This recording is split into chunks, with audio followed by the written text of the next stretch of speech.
tal? Bienvenidos. Gracias para la gente que tiene el coraje de quedarse hasta el final. Y para la gente que no tiene coraje, buen provecho. Exactamente, gracias. No, les agradezco a los que están acá y obviamente por el tema de las alarmas y que hablaron todo, vamos a tener un poquito más corto. La doctora Vivas no pudo venir por unos problemas familiares, pero nos mandó su presentación, la voy a presentar. El doctor Castillo fue víctima del huracán, entonces todavía no pudo llegar, pero va a estar. Y gracias al doctor Bocio, que está acá. Soy Hernán Goldstein, soy neurotólogo, estoy en San Diego y tengo el honor de presentar aquí. Vamos a ver, lo podemos cortar un poquito más temprano, si no, si hace falta podemos agregar, podemos charlar un poquito de acúfenos, o si no, la otra posibilidad podemos abrirlo a preguntas y lo hacemos más interactivo. Así que no tengo ningún disclosure y importante, o sea, entendiendo un poco de implantes cocleares, o sea, obviamente si estamos acá todos creemos en el valor de los implantes cocleares y sabemos que es una herramienta fundamental en el manejo que tenemos de la hipoacusia. Originalmente hipoacusia severa y profunda, pero obviamente las indicaciones se están expandiendo. En Latinoamérica, a pesar de las limitaciones geográficas, económicas, sociales, estimamos que hay entre 20.000 y 30.000 implantes en estos momentos, pero de nuevo, las indicaciones se están expandiendo. Entonces, qué poco coraje. No es personal, está bien.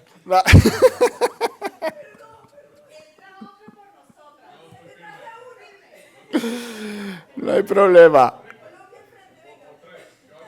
Absolutamente, gracias. Entonces, la doctora Esther Vivas nos mandó su presentación, son aproximadamente 12 minutos, vamos a escucharla y después seguimos.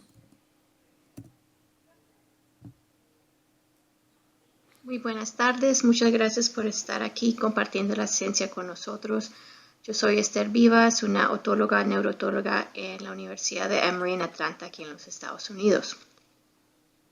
Hoy les voy a hablar sobre el implante coclear en el adulto mayor. Los objetivos de la charla es comprender la demanda del implante coclear en los adultos mayores y comprender cómo los implantes cocleares pueden ayudar con la función cognitiva y discutir consideraciones, riesgos y contraindicaciones quirúrgicos en estos pacientes. En los Estados Unidos y en mucha parte del mundo tenemos las indicaciones para un implante coclear. Ahora podemos implantar los niños hasta 9 meses y en varios programas hasta los 6 meses de edad, ya cuando nacen con sordera. Y en los adultos tenemos indicaciones para la pérdida progresiva de audición y también para personas que han perdido la audición después de una intervención quirúrgica. La sordera unilateral también la tenemos indicada en este momento en los Estados Unidos. ¿Cuáles son las contraindicaciones? Bueno, la aplasia del nervio coclear, si alguien nace sordo y no tiene evidencia de tener un nervio coclear, claro, no se puede intervenir con un implante coclear. Si la persona ha sufrido de una infección que ha resultado en meningitis, eso a veces produce una osificación de la cóclea y en esas circunstancias no es posible implantar los pacientes. O si el nervio se ha cortado o ha habido una transección durante una intervención quirúrgica. También si las personas tienen un nivel de función cognitiva que no la va a poder, no le da la facilidad de usar el implante o entender el sonido, la función, claro, esas personas hay que considerar individualmente porque el implante tal vez no le vaya a añadir mucho a la calidad de vida. Pero les quería confirmar que la edad avanzada, una persona solo porque tiene 80 o 85 hasta 90 años, esa no es una contraindicación. Y le voy a mostrar lo que hemos hecho para investigar eso. La población del mundo está creciendo muchísimo. Como sabemos, Hay ciertos países donde tienen problemas con la población, pero otros donde tienen un incremento increíble. Para el 2050 tenemos proyectado tener más de 9 billones de personas en este mundo y la proporción de la población que va a tener más de 60 años casi se duplicará en este mismo periodo, alcanzando el 21% de la población total en el 2050. Entonces, estamos creciendo, pero estamos también envejeciendo en una manera muy rápida.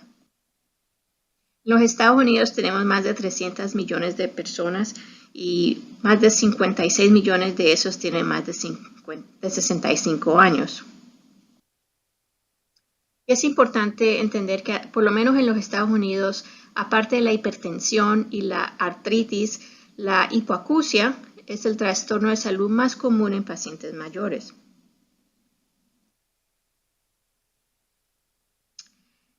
Nosotros tenemos más de 16 millones de personas que tienen hipoacusia. Aproximadamente 25% de los adultos entre los años 65 y 74 y el 50% de los que tienen más de 75 años tienen una pérdida auditiva incapacitante.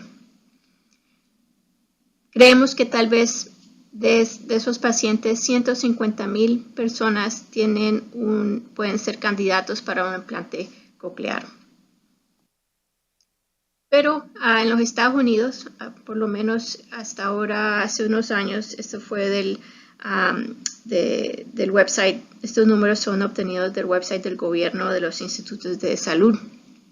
Tenemos aproximadamente 118,000 personas total que han sido implantados en adultos y 65,000 en niños. Implantes cocleares. Es importante saber que ya que la población está envejeciendo y la proporción de las personas más de 60 años está incrementando más que el resto, aquí por lo menos en los Estados Unidos, la expectativa de vida, el promedio de la expectativa de vida aquí en los Estados Unidos ha aumentado más de casi un 10%. Las personas de más de 80 años representan el grupo demográfico más rápido que está creciendo. Y los que tienen ya después de la octava década, el adulto vivirá entre 7.8 a 9.3 años adicionales. Las mujeres sobreviviendo los hombres. Entonces, lo que nos preguntamos es, esta pérdida auditiva que afecta más que todo a la población que está de edad avanzada, ¿qué tipo de efecto tiene eso en su función cognitiva? Bueno, la hipoacusia sabemos que tiene muchos trastornos de aislamiento social, depresión, disminución de la calidad de vida, disculpen. Y tal vez hay un efecto no solo en la cognición, pero tal vez en progresión a demencia. Sobre las últimas 4 décadas hay varios estudios que han correlado la hipoacusia con un peor rendimiento de las medidas cognitivas auditivas y no auditivas. Entonces lo que nos preguntamos es ¿qué efecto tiene la rehabilitación auditiva en los ancianos, que es el grupo más a riesgo que tiene hipoacusia? El año pasado, en el 2023, hay un estudio que fue, digamos, un landmark study. Se llama Achieve Study. En este estudio multicentral que encontraron, bueno, ellos vieron que estudiaron 2 grupos de pacientes, unos que estaban ya a riesgo de un problema cognitivo, demencia, y los compararon a pacientes de la misma edad que no estaban a riesgo. Esos riesgos ya son por comorbidad, digamos, problemas cardiovasculares, otros riesgos que ya sabemos que le afecta la cognición a los pacientes. Y lo que hicieron es que miraron a estos 2 grupos, uno el que estaba a riesgo de un descalamiento de cognición y otro que no estaba a riesgo, y los 2 tenían pérdida auditiva y le intervinieron con audífonos o le intervinieron su hipoacusia, y lo que vieron es que los que estaban a riesgo de tener un deterioro cognitivo, ese grupo tuvo casi 48% de disminución del riesgo en las habilidades de memoria. Ellos siguieron a estos pacientes por 3 años. Esto es increíble, que solo por intervenir en la hipoacusia, la pérdida de audición, que tenga este efecto tan grande a las personas que están a riesgo. Casi la mitad cortaron el riesgo. Entonces, algo que es muy importante para nosotros en otorrinolaringología, de ser agresivos en el paciente mayor que tiene hipoacusia. Entonces, ¿cuáles son las barreras? Bueno, las barreras que tenemos para un implante coclear es que muchas personas no saben de conocimiento en la población general. Hay ciertos grupos que nunca han oído de esta tecnología.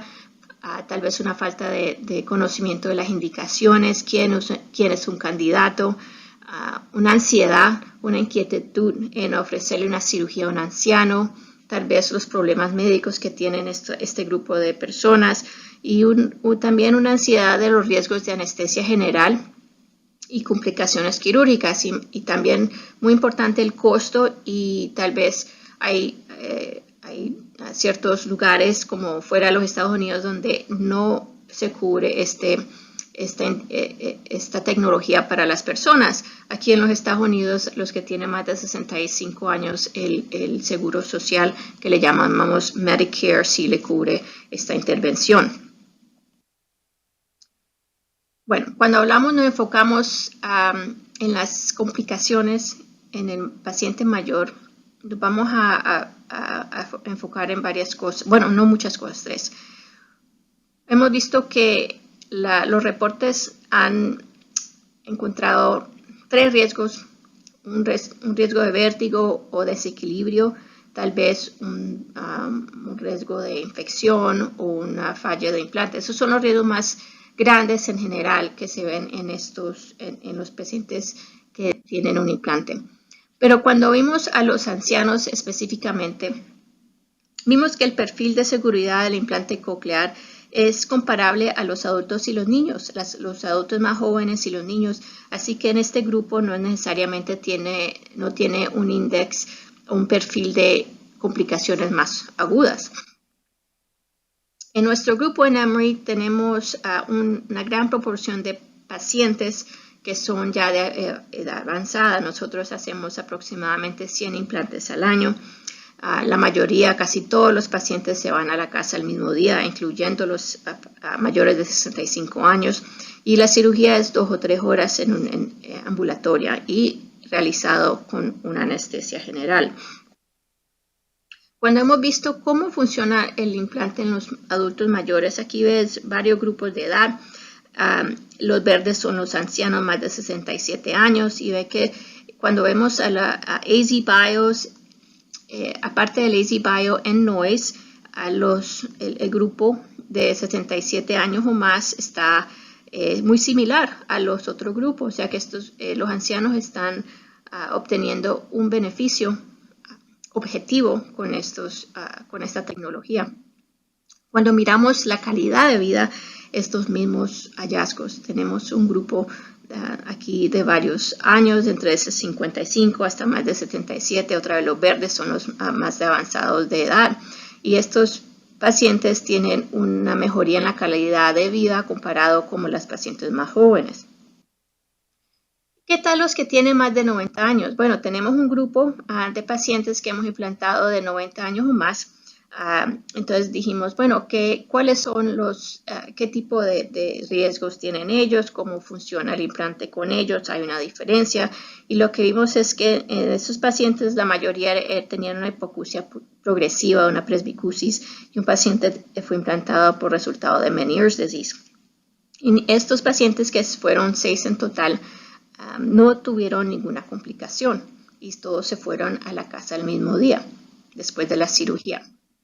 Entonces miramos también la calidad de vida, cómo hicieron los AZ Bios y como ya les había dicho, estaban equivalentes. También nos preguntamos, ¿los ancianos usan más recursos después de la cirugía?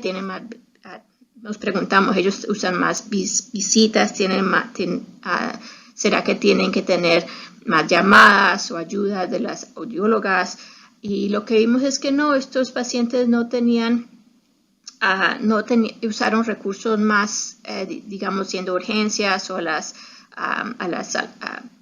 visitas de programación. No vimos una diferencia entre los ancianos y las personas que eran más jóvenes. Entonces, estos pacientes no es que estén presentando más cuidado para el grupo de nosotros, están similares a los que están más jóvenes. Entonces, en conclusión, el implante cócleo tiene un efecto positivo en la calidad de vida en el adulto mayor. Ellos no tienen un perfil de complicaciones quirúrgicas más altas que las personas más jóvenes. Y también tenemos ya evidencia que ya cuando están en una pérdida de audición avanzada y ya los audífonos no le están ayudando, que está el tema de cognición de demencia que tenemos que tener en cuenta, que es muy importante. Y con eso los dejo, amigos. Disculpen que no pude estar en persona, pero es un gran placer y honor poder hablarles de esta manera. Muchas gracias.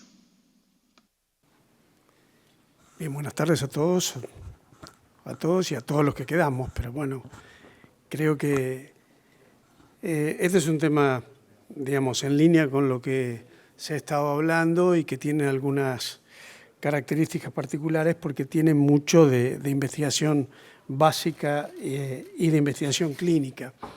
Entonces, esto es básicamente nuestro grupo de trabajo, donde hay otólogos, donde hay investigadores, sobresalen en particular el doctor Vilela y el ingeniero Ausili, que trabaja a la sazón estos últimos años en la Universidad de Miami y ha sido de gran ayuda para la elaboración de muchos de los gráficos y algunas determinaciones que ustedes van a ver a continuación. Nosotros empezamos esto aproximadamente en el 2017, haciendo mediciones a distancia de impedancia y sus componentes, como les voy a mostrar, con varios trabajos publicados, y eso devino en el análisis o en la investigación de usar electrodos con dexametasona. Y por eso es que les hablo brevemente acá de dónde empezó la pulsión por usar corticoides en el oído, que empieza en el 45 aproximadamente con Kogan, ¿sí? Que descubre un poco el tema de el vínculo entre las enfermedades autoinmunes y las sistémicas, y también Hilger y en particular Gold con este mismo tipo de droga en hipoacusias autoinmunes. Después viene la etapa de los corticoides sistémicos combinados con los tratimpánicos en hipoacusia súbita, que ustedes bien conocen, y llega el 2000 con un grupo importante de investigaciones donde se habla básicamente del uso ya más sofisticado del corticoide, el delivery a través de nanopartículas, vehiculizadas a través de resonancia magnética, con el magneto que los puede llevar a través de la membrana de la ventana redonda y otras que no es el objetivo que nos interesa en esta charla. En principio, lo que nosotros siempre tratamos de hacer es que la cóclea esté sana, porque la cóclea puede estar disfuncionante y por eso tener una hipoacusia severa o profunda, sin embargo no tener alteraciones importantes a nivel estructural. Y el hecho de que nosotros colocamos un electrodo tiene que pasar por la base de que el electrodo no va a dañar más de lo que la cóclea ya está. En función de eso, tenemos que tratar de evitar la activación de la cascada inflamatoria del oído interno, que es, como en toda la economía del cuerpo humano, un fenómeno que inexorablemente ocurre cuando nosotros ingresamos al organismo.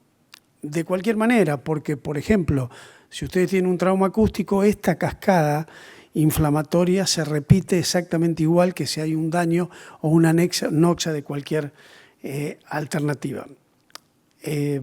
O'Leary, Stephen O'Leary de Australia, que lo voy a nombrar más de una vez, habla en este trabajo publicado en Nature sobre la importancia que tiene la presencia de sangre cuando colocamos un electrodo en la cóclea, y eso tiene enorme implicancia. También, si nosotros utilizamos un electrodo sobre el oído interno, invadimos el oído interno, tiene que ver con la forma en que lo colocamos, pero también con el diseño en general que los ingenieros dieron a los electrodos. Entonces, es importante saber si el electrodo es recto, si el electrodo es perimodiolar, si está colocado en la rampa adecuada, porque como ustedes saben, si va a la vestibular las cosas suelen ir no tan bien y provocar un daño estructural realmente importante. Y si nosotros avanzamos un poco más y le damos al cirujano la data de cómo está insertando a través de la electrocoreografía, como ustedes saben, la impedancia y otros valores, y se lo hacemos saber, probablemente el cirujano es más cuidadoso, se demora un poco más y tiene mejores resultados, y los electrodos van casi siempre sobre la timpánica,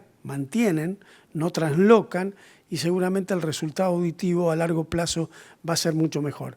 Esto que aparece muy verificado por las nuevas tablets de las compañías, como el EMS de AB y otras, el NAV de Cochlear y otras, ya la estaba haciendo Ashendorf y Lenners hace cerca de 10 años, sin los mismos elementos, pero con los mismos argumentos. Mientras se mantiene dentro de la escala van bien, y si no, las cosas empeoran. Dicho esto, debemos considerar que también hay un proceso natural de invasión de un cuerpo extraño dentro de la cóclea que va a provocar inexorablemente una reacción a cuerpo extraño.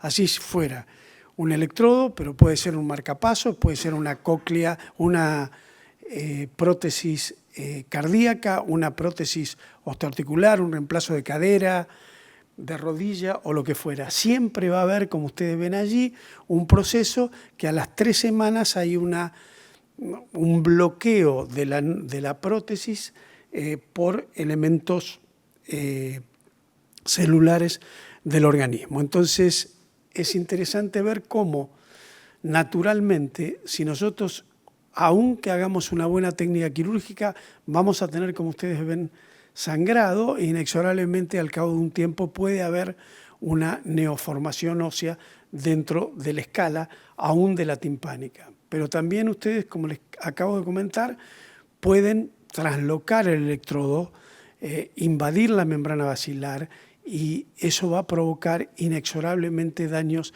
en el oído interno. Y por último, el proceso natural, que acabo de decirle, a cuerpo extraño, que va a provocar una fibrosis, tenga mucho virtuosismo el cirujano en colocar el electrodo o no lo tenga. Inexorablemente a los 30 días esa reacción va a ocurrir. Les cuento una cosa que me ocurrió la semana pasada. Estábamos retirando un electrodo por una falla, y al sacar el electrodo, no alcancé a colocar el video, se ve una funda, una vaina de reacción fibrótica del organismo que está rodeando completamente el electrodo al sacarlo, y es posible tirar de esa vaina y sacar prácticamente un molde de la rampa timpánica de ese oído. Esa es la situación que se da cuando nosotros reinsertamos. Si esa vaina por alguna razón se colapsa, nos resulta difícil muchas veces con el electrodo recto avanzar, y las reinserciones no son tan completas y tan satisfactorias. Eso es un elemento que hay que tener en cuenta cuando hacemos reinserciones. Fíjense ustedes, esto es una investigación de nuestro grupo. Si ustedes ven la resistencia, la impedancia de acceso sobre una de las barras, y en el tiempo van a tener inicialmente un pico de neutrófilos, naturalmente, van a tener monocitos, y los macrófagos y la reacción de cuerpo extraño y los fibroblastos van a subir, pero mantenerse a lo largo de los días hasta la activación. Lo mismo que ocurre con la reacción de la impedancia del electrodo, que es lo que está en cuadraditos.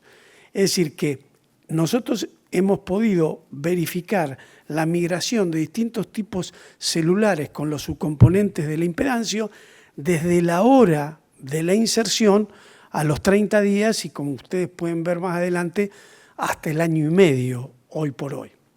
Entonces, la primera investigación que hicimos y que publicamos en realidad en el 2022 es un estudio clínico randomizado doble ciego placebo versus control, que lo que hacía es, elegíamos pacientes donde embebíamos el electrodo con corticoides, es decir, corticoides tópico, exclusivamente tópico, solo mojado con corticoides todo el electrodo. Eran 632 de la compañía Cochlear, a quien agradecemos, y nosotros con eso logramos, como ustedes van a ver, que aunque parezca que las líneas de reacción son paralelas y que al final de la activación, donde están las marcas ovaladas, la respuesta a la impedancia es prácticamente igual al momento de la activación, ustedes van a ver que, corriéndolo a la izquierda, ustedes van a ver que las líneas están separadas, después recién se juntan. Y eso se escapa con la impedancia tradicional de 4 puntos que marcan las compañías de manera comercial. Nosotros con esto podemos dejar claramente establecido que el placebo es diferente de la dexametasona, pero solo en los primeros días. Después la reacción es igual, se va agotando. Y también pudimos marcar que esa reacción se da mucho en la parte basal, en los electrodos basales, que es donde entra más dexametasona. Y a lo largo de la raíz de electrodos, el efecto se va perdiendo. Independientemente de que la impedancia clínica eso no lo delate, inexorablemente volvemos al mecanismo fisiológico natural, biológico, que a los 30 días todo lo que es el surrounding, todo lo que está alrededor del electrodo está embebido con células gigantes y células inflamatorias de distinta categoría y van a dar esa reacción. Entonces, llegamos a la conclusión que la dexametasona tópica efectivamente produce un cambio, como les acabo de mostrar, que este cambio se puede ser capturado por mediciones diarias de impedancia y en particular sus subcomponentes que nosotros describimos, que esto no alcanza para detener definitivamente el proceso inflamatorio totalmente a lo largo de la cóclea y es claramente más efectivo en la espira basal de la cóclea. Con esos elementos y la información que había en la literatura, desde 2000 de Jan Kiefer y a otros que es la hija en Navarra de Manu Manrique y él mismo, que hizo experiencias excelentes en macacos, mostrando la viabilidad del uso de electrodos o de varillas embebidas con corticoides y el efecto sobre la audición. Nosotros hicimos un trabajo clínico randomizado con electrodos 632 y 632D, como ustedes ven, que significa DEXA, son 9 pacientes de un grupo y 6 del otro, que seguimos hasta ahora por 18 meses. Eso nos permite analizar la información con un sistema de análisis remoto que va a la nube y que lo toma el paciente 2 veces por día en su casa sin ir a nuestro hospital para obtener esa información. Y al cabo de eso tenemos algunas conclusiones que me gusta comentarles. Fíjense ustedes que si nos fijamos la evolución natural de la impedancia y los subcomponentes en días hasta el momento de la activación, en realidad prácticamente no hay mucha diferencia usando corticoides o no usando corticoides tópicos o no. Lentamente va subiendo, al momento de la activación llega a su cúspide o a su máximo desde el momento de la cirugía. Si nosotros le ponemos corticoides tópicos, esto se corre un poco y pasa del placebo a una discreto control eventual en los primeros días de la reacción inflamatoria que tiene ese oído. Y si nosotros seguimos avanzando y aplicamos corticoides a través de la elusión que tiene el electrodo, vamos a encontrar sustantivamente un descenso de la impedancia total y de los subcomponentes. En este caso, ustedes ven que la impedancia se va a normalizar al momento de la activación, pero esa línea amarilla ocurre siempre, aún sin el electrodo o el implante no activado, solo por el uso de la elusión del corticoide. Entonces, esto es para indicar que en realidad las mediciones diarias a lo largo de 60 días se van, en el caso de DEXA, se van de alguna manera difundiendo a lo largo de todos los electrodos, del 1 al 22. No quedan en la zona media, que es donde están los focos con la fabricación original de DEXA más electrodos que usa la compañía.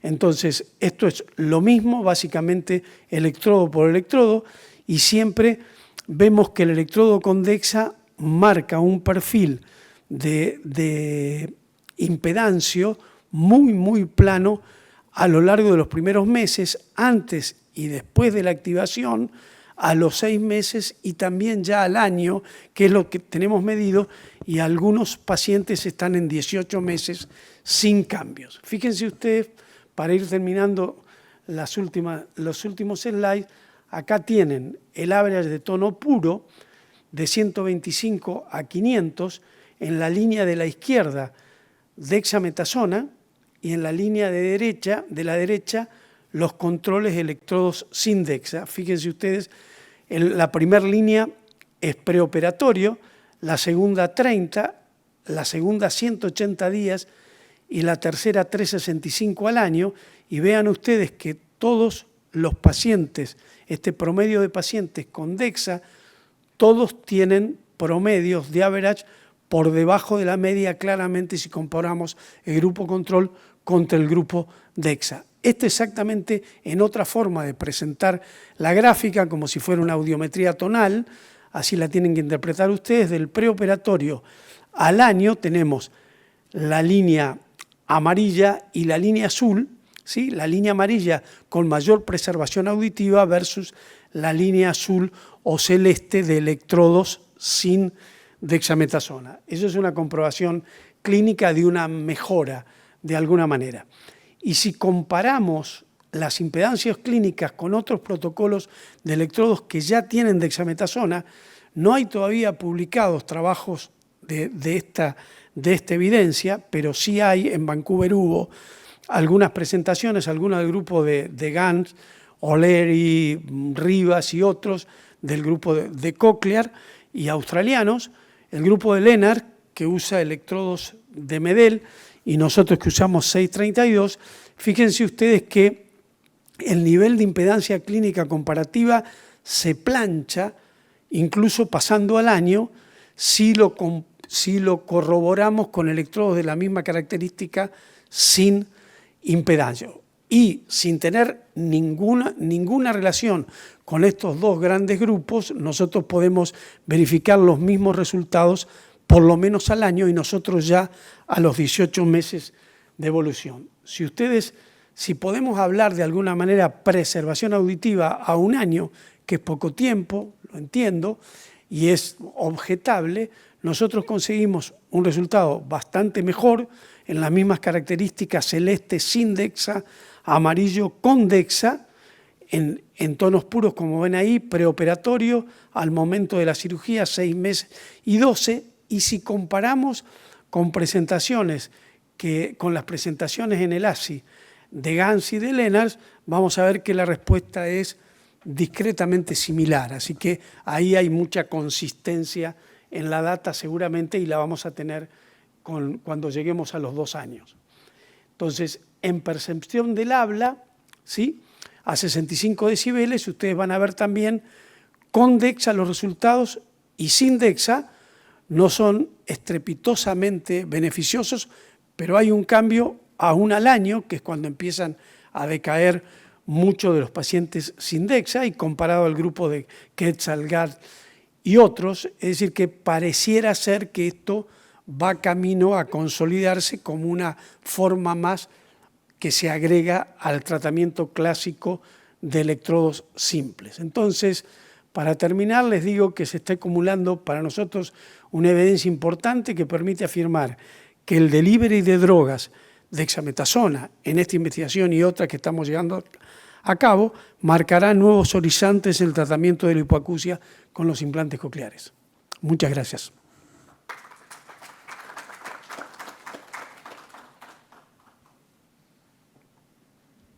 Bárbaro, muchísimas gracias, muy buen trabajo ese.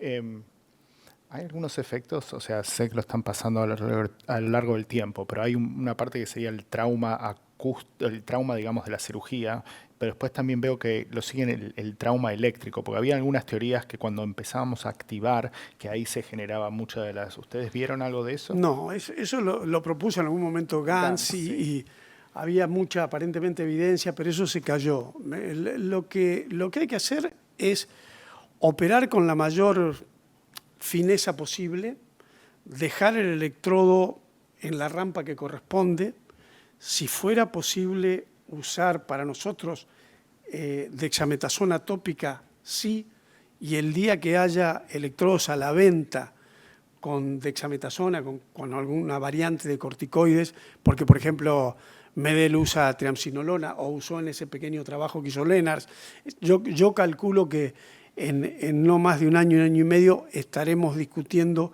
electrodos con algún tipo de droga o con algún tipo de corticoides y en el futuro con muchas más drogas que sean complementarias. Creo que lo que hay que hacer con la cóclea es entender que la cóclea está disfuncionante, pero no dañada, de manera tal que la única manera de conseguir mejores resultados es no dañar la estructura de la cóclea, aunque no esté funcionando. En esa condición podemos esperar mejores resultados auditivos sin ninguna duda. Y si usamos drogas, por ejemplo, corticoides, nosotros estamos viendo que los resultados son superiores. Quiero decir con esto, estadísticamente significativos, pero aún solo para hacer una variante en la opción o en la oferta que tengan las compañías de electrodos con y sin determinada droga, ¿no? Adelante.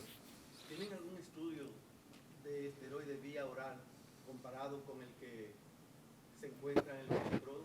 Sí, eso lo hicimos antes. ¿Alguna diferencia? Sí, eso lo hicimos antes. Incluso hay muchos trabajos que hablan de medicación previa, 3 días y 7 días posteriores o 10 días posteriores, con metilprednisona y otros. Nosotros probamos con eso más tópico, después dejamos la vía oral, seguimos con los tópicos y el resultado es categóricamente similar.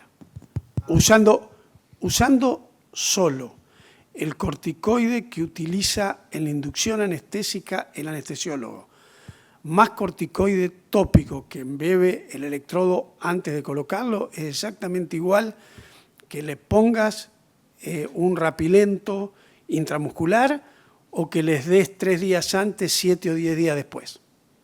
Exactamente igual. Al año los resultados auditivos son exactamente iguales. Con el agregado que en los niños es un problema usar esos esquemas, además. Sí, se puede, pero, digamos, si ya sabemos que en los adultos no modifica la situación, ¿para qué correr riesgo? Adelante. Excelente presentación y felicitaciones porque trabajos de ciencias básicas en América Latina no son fáciles de hacer y esto demuestra que la seriedad de grupos como el tuyo puede hacer estos trabajos comparativos de excelencia. Mi experiencia personal en preservación de frecuencias graves con la más técnica, el electrodo más delgado, sin cocleostomía, estilo tapedotomía, es que esos pacientes en el mediano 6, 8 meses, 9 meses pierden las frecuencias graves. Qué interesante esto, Carlos. La experiencia de ustedes es en ese grupo de pacientes y ellos utilizan el audífono en la preservación de graves. Algunos los utilizan, pero debo decirte que para hacer un trabajo de preservación y evaluación deberíamos tener un análisis multivariado que incluya la etiología, exactamente el grupo etario, porque estos son todos mayores de 18, pero hay mucha dispersión. Entonces, eso es una respuesta que no puedo darte, porque lo que queríamos saber no era en principio la preservación auditiva, sino si éramos capaces de ver si el corticoide modulaba la reacción inflamatoria midiéndola con impedancio y su componente sin necesidad de invadir al paciente, de manera remota, que es nuestra técnica. Entonces, esa fue la primera situación. Ahora estamos discutiendo con las compañías agrupar por etiología y por edad para poder ir más fino con la preservación al año. Estamos en ese proceso.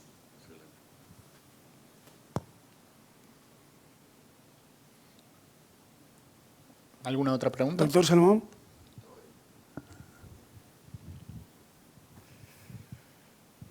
Ok. Muy bien, gracias. Sí. Estos son los electrodos, perdón, ¿estos liberan corticoides o solamente están sumergidos? No, liberan. ¿Cuánto tiempo?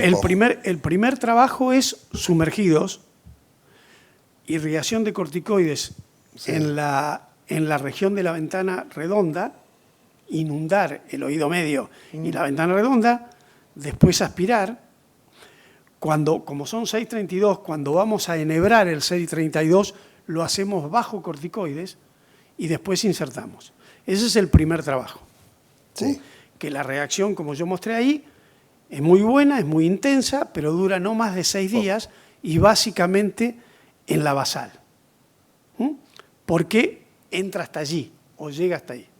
Después hay electrodos 632 perimodiolares que tienen embebidos en la silicona corticoides de liberación programada. De acuerdo a la compañía, yo te podría mentir como me mienten ellos, puede ser el 50 microgramos, 100 microgramos, no sabemos bien. Sí sabemos que ese electrodo libera drogas por un pedido que se estima de 3 meses, pero que dura por lo menos 18 meses en nuestros casos. Y que, aunque están en los electrodos centrales, eso hace que al cabo de algunos meses vaya hacia el apical y hacia el basal, y el efecto que encontramos en el análisis de las subcomponentes del impedancio es exactamente igual. Los electrodos que están cerca de los lugares de delivery se comportan igual que el apical o el basal. Es decir, que la perilinfa hace que llegue a toda la cóclea, sin cambios, y sí generando cambios que se pueden verificar por la impedancia. Bien.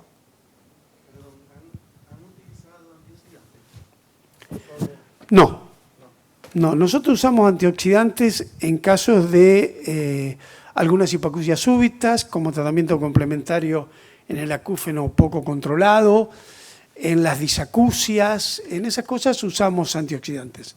Sí, sí.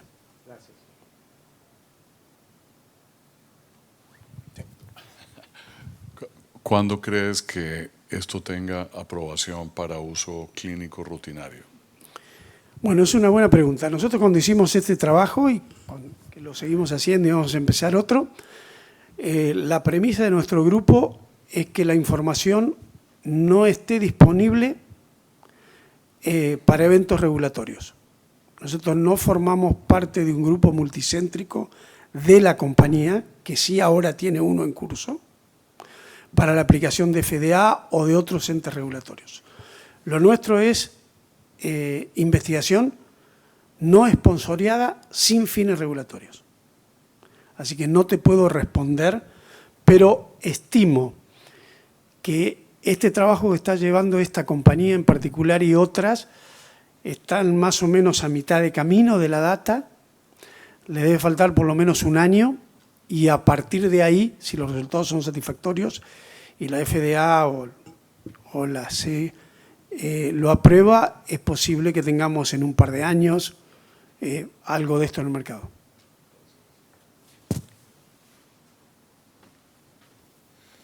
Ok, creo que estamos 4:58, perfecto en tiempo, a pesar de eso, o sea que no los voy a aburrir más con mis acúfenos y gracias.